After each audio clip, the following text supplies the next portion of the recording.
live gikan sa Pinoy-anan sa akong duha ka apo nga flight attendant sa Montaño Airport Hotels and Resort duol sa Mactan Cebu International Airport sa Lapu-Lapu, Dakbayan sa Subo, kini si Janro Vitabon. Magpasalamat sa pagkausapa nga inyo kaming gipadayon sa inyong tagsa-tagsang mga Pinoy-anan. Karong gabi una, istorya nato ang usa ka fan meter nga mismong gikalagutan sa mga buhatan sa Montaño Media GC nga ginganlan si Francis Galagnara, or either nga makita nako nga Vatican ang pangan sa maong channel nga usa kini ka fan meter na nagkalambigit usab sa ako ang channel nga manghatag nga mag-send og mga comments nga di maayo. I know makalagot gid kay ni. Hinungdan gini kung ngano ang taga Montaño Media magsige rag saway ana niya.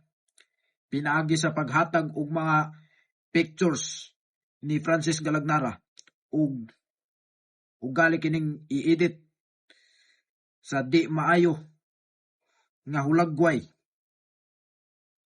ug maghimo kini sila og video nga naghulagway kaniya nga mao daw kunoy unsa na ilang enemy nila, bad user.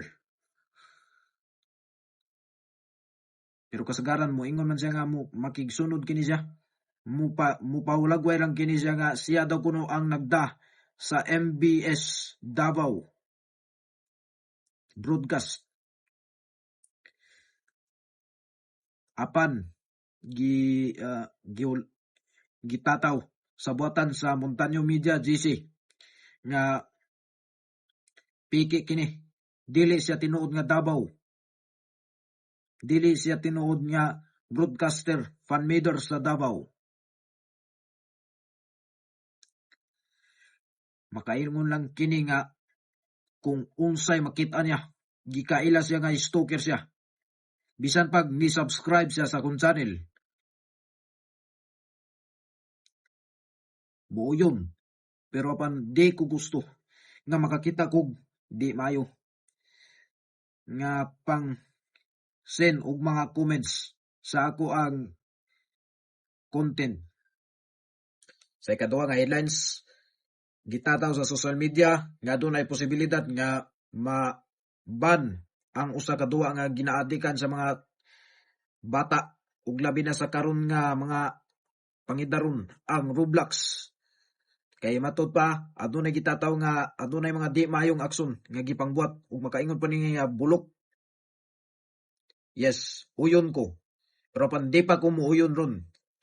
Kay di ko ganahan nga ang taga Montaño Media ug sa uban pang mga GC sa fan meters nga makahitag og kasadmuyuan nga ilang ipadayag sa tibuok pagtataw sa komunidad. Kaysa tan-aw na mo sa GC sa Montaño Media, adunay pagpapahigayon nga plano pa lang nila untang ipadayon ang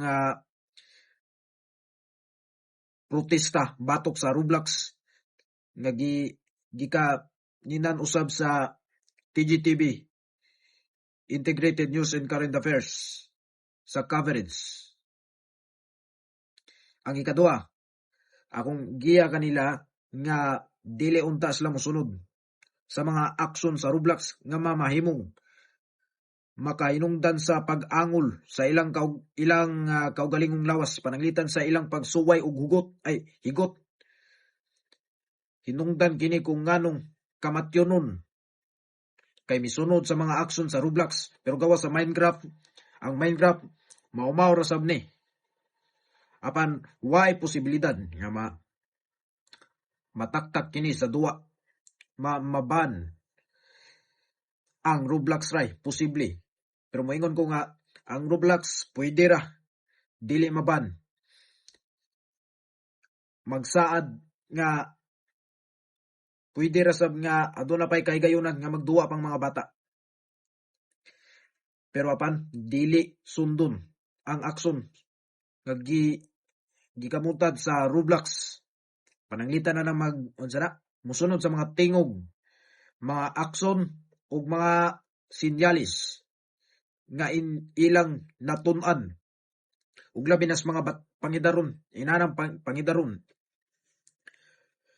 Ang uban pa lang gani nakaingon na sa sige nilang pagduwa og Roblox way kaumanan, nakaingon spoiled kay bisan pa gani mahutda na gani Roblox paliton dayon, dili ingon nga muhatag paghigayon nga dili pa nila ipapalit kundi karon lang may tabo.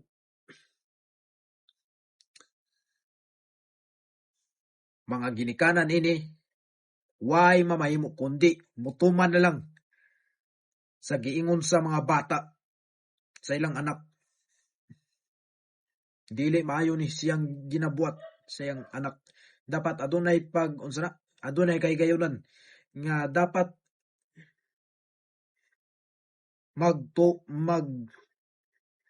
magdako siya nga responsable ug huwaton hantod mo ingon ang iyang ginikanan nga aduna siya hatagon sa iyang kaugalingon anak kung unsay ang gusto.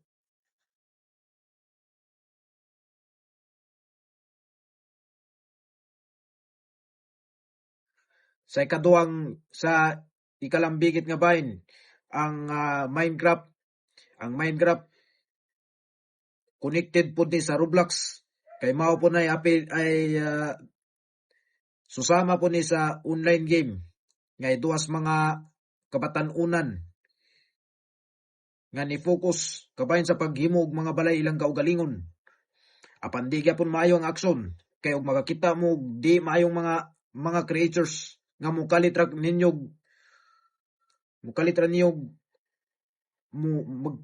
magpakaluyo sa inyo kaugalingon nga may hinungdan kung ngano ang inyong aksyon padung na nas kamatyonon.